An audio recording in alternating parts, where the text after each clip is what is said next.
जिला स्तरीय विश्व जनसंख्या दिवस पालित।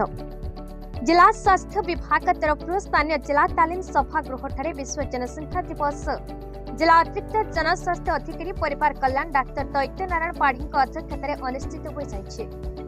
उक्त सभार जिला जनस्वास्थ्य अधिकारी डाक्टर मनोज कुमार अदावर, जिला अतिरिक्त जनस्वास्थ्य अधिकारी रोग नियंत्रण डाक्टर रमेश चंद्र स्वाई, स्त्री और प्रसूति रोग विशेषज्ञ डाक्टर प्रकाश दंजना प्रमुख जोगदे आज दिवस आम समस्ते जन सचेतनता सृष्टि करी जनसंख्या वृद्धि को किपरि नियंत्रण करी छोट परिवार सुखी परिवार वार्ता को आपणे एक सुस्थ सुंदर समाज गठन करिपारे सहायक होई परिबा उपरे गुरुत्व देथिले। जिला अतिरिक्त जनस्वास्थ्य जोगाजोग अधिकारी वृंदावन संघ संयोजन अनुष्ठित यह सभारे अतिथि वृंद व्यापक सचेतनता सृष्टि करी विभिन्न प्रकार परिवार नियंत्रण पद्धति ग्रहण करी सुखी परिवार गठन करिपारिबा उपरे गुरुत्व आरोप करथिले।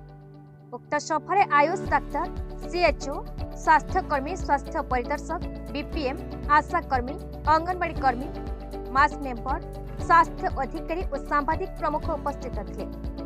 जिला आशा संयोजक तरुणी सेन प्रधान सहयोग करथिले। शेषरे स्वास्थ्य परिदर्शक प्रमोद कुमार साहू धन्यवाद अर्पण करथिले।